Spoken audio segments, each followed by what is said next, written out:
Hello everybody, welcome. On this channel we talk about different topics from both the science and the Christian perspective. I feel like both sides are trying to find truth, just explain truth, and yeah, me too. And I feel like just because one I think we're both facing the same side of trying to find truth. We shouldn't be at odds with each other, and we should honestly try and see where we can go while discovering truth. So, so today's topic is motivation, and I feel like it's a thing that we deal with a lot, and I know we deal with a lot of procrastination as well. Science explains that procrastination is the fight sparked between two parts of the brain when it's faced with an unpleasant activity or assignment. It's a battle of the limbic system, the unconscious zone that includes the pleasure center, and the prefrontal cortex, a much more recently evolved part of the brain that's basically your inner planner. When the limbic system wins, which is often, the result is putting off for tomorrow what could be done today, which offers temporary relief from that unpleasant feeling of needing, or for whatever reason, not wanting to do something. So, talking about motivation and, long-term goals require motivation. And there are two different types of motivation. There's intrinsic and extrinsic motivation. Intrinsic is like internal factors. What's fun and interesting and things that are meaningful to you. Internal factors are, when you're being paid to do something, told to do it, or because you're expecting a positive reward from someone else. Most research shows that it's better to be motivated by internal factors.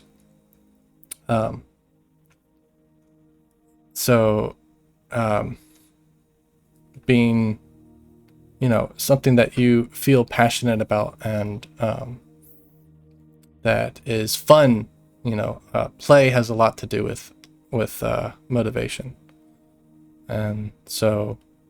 And with external factors, sometimes it can hamper creative thinking because you feel like you're being limited. So the real question is, what do you like to do? What do you find meaningful? And what can motivate you intrinsically? And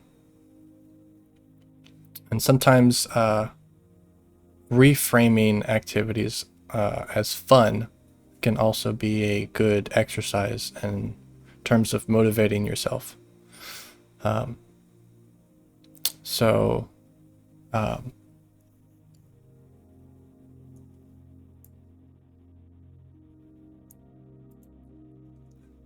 I forgot to put this on. Sometimes being OCD can motivate you. Cool. Yeah. Like, in what way? I'm curious. What are your thoughts on that? On like having everything planned out. Here's an example. Okay, cool. We'll love to hear it. So yeah, reframing activities can as fun as a good exercise, and also like focusing on what you like about your job instead of that you have to go to work. Bearded Beowulf! Apparently every message in my chat is blue. Bearded Beowulf, what's up, man? And Lucis, how's it going? We're just talking about motivation. There are two different types of motivation: external and extrinsic and intrinsic. And the research says you should be more intrinsically motivated.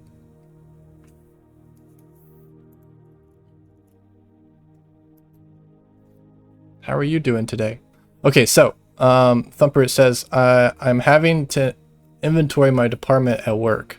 The last person to be in charge of that department left it in shambles. My OCD kicked in and motivated me to go through and straighten it up and reorganize it as a result. So the lack of what you want motivated you to do it. So I guess that's kind of like an intrinsic factor. Like, it was something that was interesting to you, so it motivated you to do it.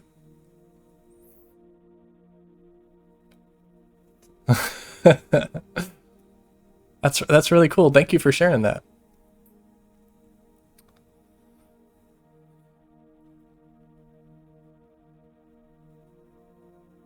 Stop following me through Twitch. So happy to see everybody here. Let's see. It turns out that motivation can be contagious.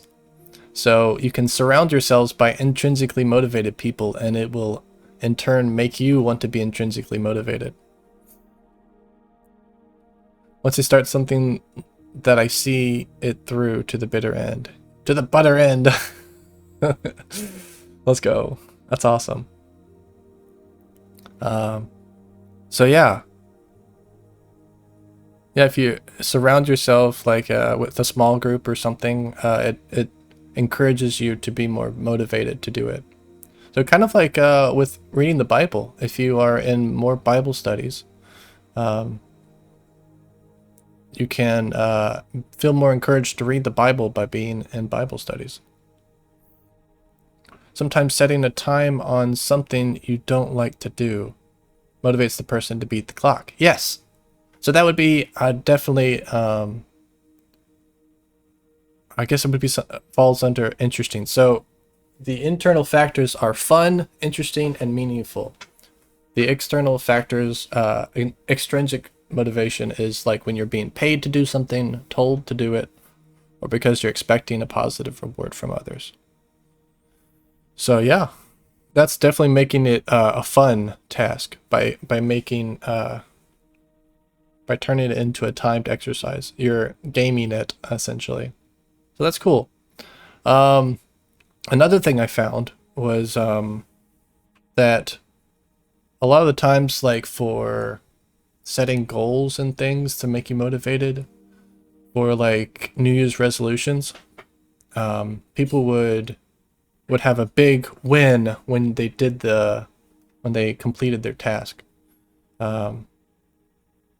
But it seems like what I found that the major takeaway from science is that if you switch the dopamine release from the success to the process of winning, so like making yourself not get excited at the end, but like making it fun throughout the middle of it, so that you are rewarding yourself for doing it, that can be more motivating. Wifler, how's it going? All right. Okay. Sometimes jump into something you don't want to do head first will stir up that motivation inside you. Yeah. Yeah, and it's crazy. Like, I feel like motivation is different for everybody because everybody has their own motivations for doing things. So finding that motivation is key to unlocking your potential. So yeah, I also wanted to show off this article, this fancy article. There we go. Wifler says, I'm enjoying a productive chore hour. Nice. So what made you motivated to do it? By setting a specific time to do it?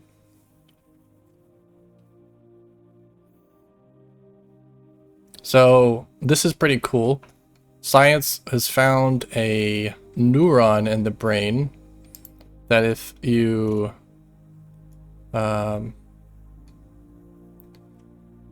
Yeah, dialing up the activity of these neurons makes a mouse work faster or more vigorously up to a point. These neurons have a feature that prevents the mouse from becoming addicted to the reward. So that's pretty cool. Mice were trained to lick a water bottle spout to receive a small sugar reward.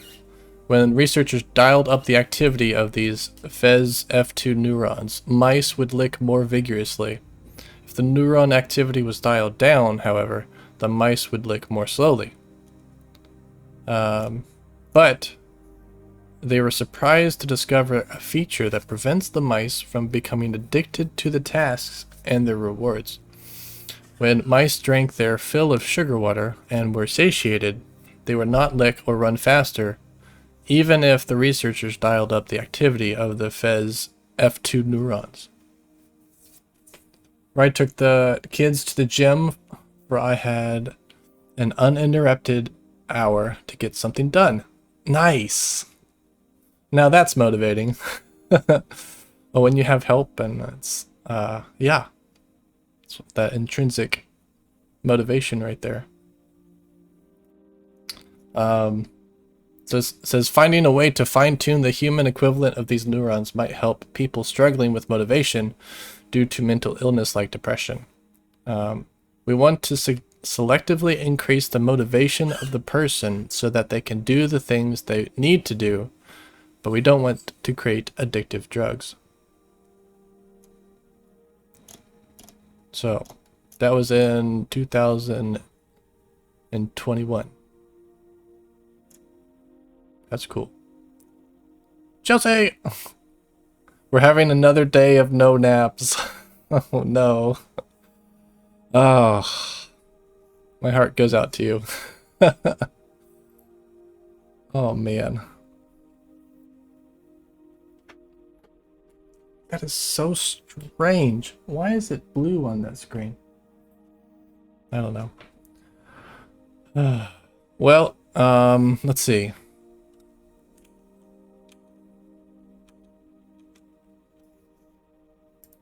So yeah, that's all I got for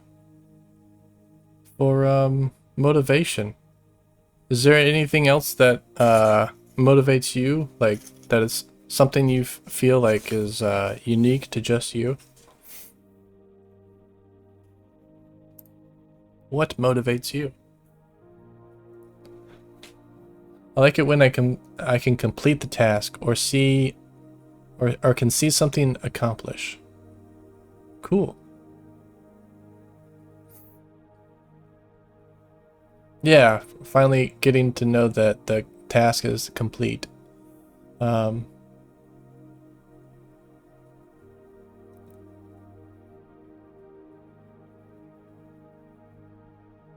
Cool. Well, that's all I got for motivation. And from the science perspective, I'm going to go over some Bible verses after we play some video games on the, so when we talk about the Christian perspective, and we'll dive into that. All right, so I don't have the best notes, so I may be reading off of something. But yeah, motivation is defined as that which moves one toward an action, that which changes, provokes, or impels our very being. The motivations of Christians is probably that of different from others. For one thing, our sense of motivation or inspiration comes from God, not from the things of this world. I mean, that is one major factor, because we have an anchor with God. David spoke about it in Psalms, so let's go to Psalms. Bro, the boys motivate me. Welcome there, Pod. So happy you're here. How'd you find the channel, by the way?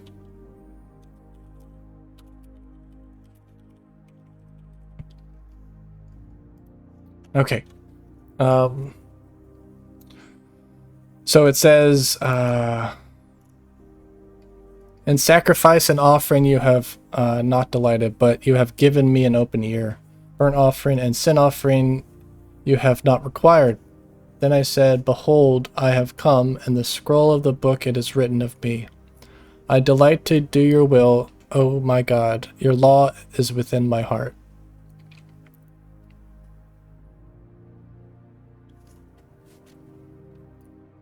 Main page. Discovery. Nice. Welcome. We're talking about the Christian perspective on motivation. So glad you're here. Feel free to ask any questions. I'm an open book, and I'm here to answer in any and all things. And then David later on said, Nevertheless, I am continually with you. You hold my right hand. You guide me with your counsel. And afterward, you will receive me to glory. Whom have I in heaven but you? And there is nothing on earth that I desire besides you. My flesh and my heart may fail, but God is my strength, is the strength of my heart and my portion forever.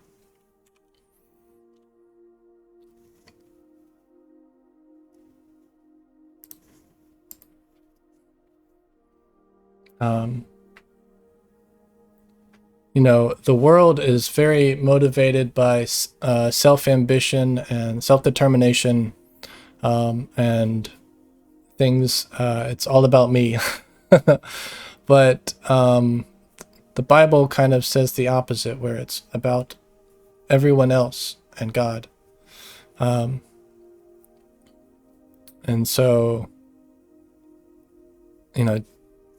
Jesus said in Matthew,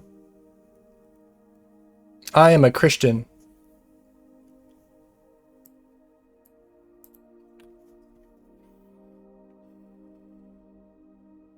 The greatest among you shall be your servant.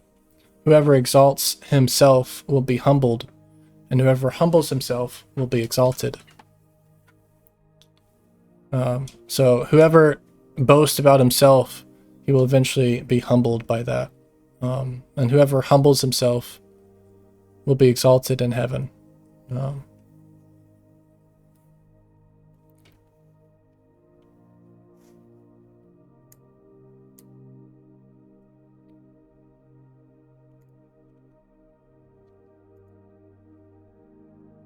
So we are to almost become a humble servant, and to consider others before ourselves. Jesus also set an example for our motivation in this life. In John 4.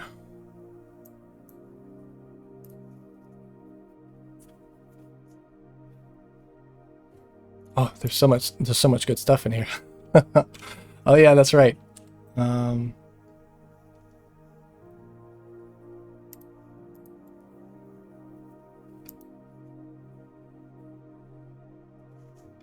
Jesus said to them, My food is to do the will of him who sent me and to accomplish his work. Do you not say there are yet 4 months, yet then comes the harvest? Look, I tell you, lift up your eyes and see that the fields are white for harvest. Already the one who reaps is receiving wages and gathering fruit for eternal life, so that the sower and reaper may rejoice together. For here the saying holds true, one sows and another reaps. I sent you to reap that for which you did not labor. Others have labored, and you have entered into their labor. So it is important to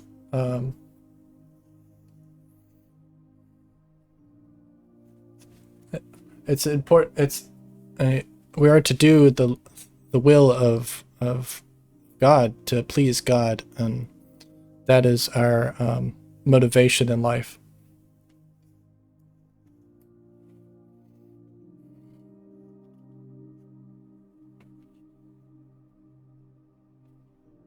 Now I want to talk about some scriptures from Paul, what motivated Paul.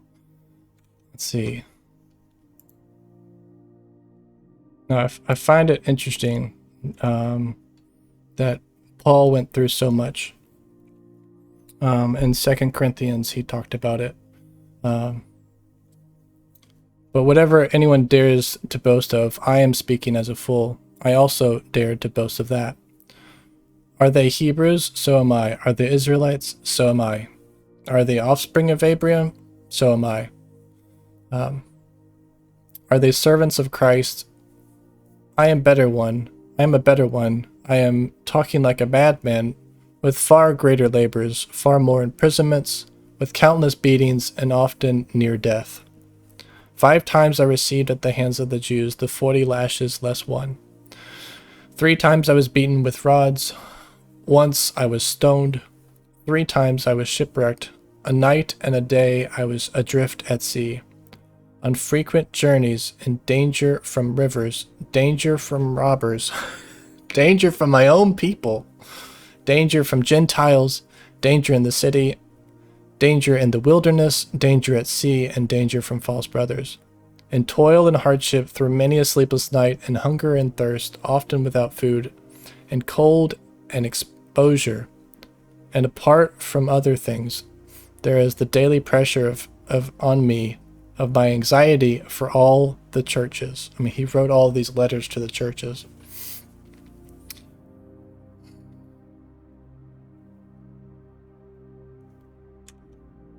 And I think it's just incredible how much he has endured.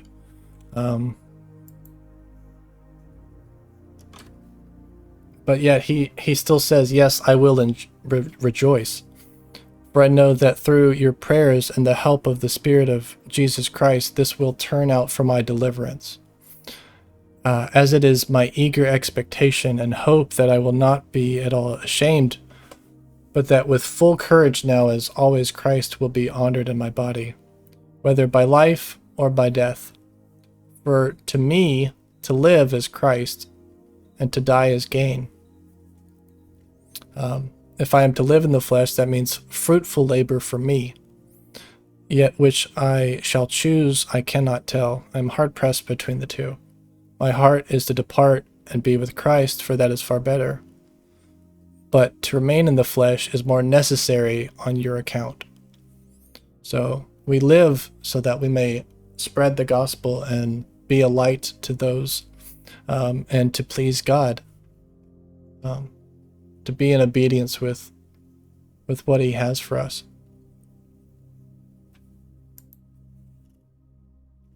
And so we have this amazing scripture, that we are to pray about anything, that we are not to be anxious for, and the peace of God, which surpasses all understanding, will guard your hearts and your mind in Christ Jesus, Paul says. And to think about what is true and what is pure, what is lovely and what is excellent, and think about these things. For the God of peace will be with you. Then he talks about the hardships that he went through. I rejoiced in the Lord greatly that now at length you have revived your concern for me. You were indeed concerned for me, but you had no opportunity. Now that I am speaking of being in need, for I have learned in whatever situation I am to be content. So whatever situation he goes through, and all of this, I am to be content. I know how to be brought low, and I know how to abound. In every circumstance, I have learned the secret of facing plenty and hunger, abundance and need, that I can do all things through him who strengthens me. Now that is a verse that is taken out of context. This is Paul that is talking, that has dealt with so much hardship, but it was because God was there with him, and brought him through it all. So, and that is what motivated him to endure the suffering that he experienced. It wasn't money, it wasn't fame, or being the best apostle. it was living for Christ that superseded everything. And so that's what motivates us as believers, to have a peace with God and to please Him, to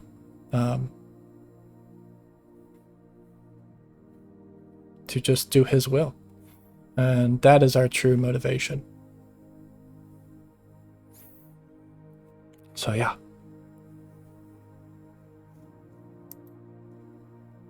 When you start focusing on God and what He wants and how important people are, that everyone is made in the image of God, then you have your mind set on the right things.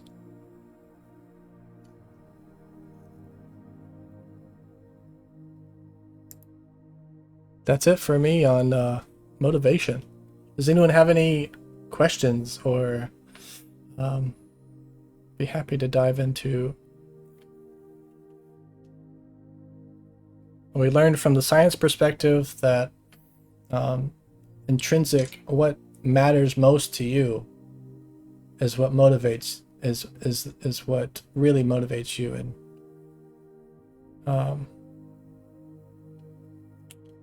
And that for Christians is God.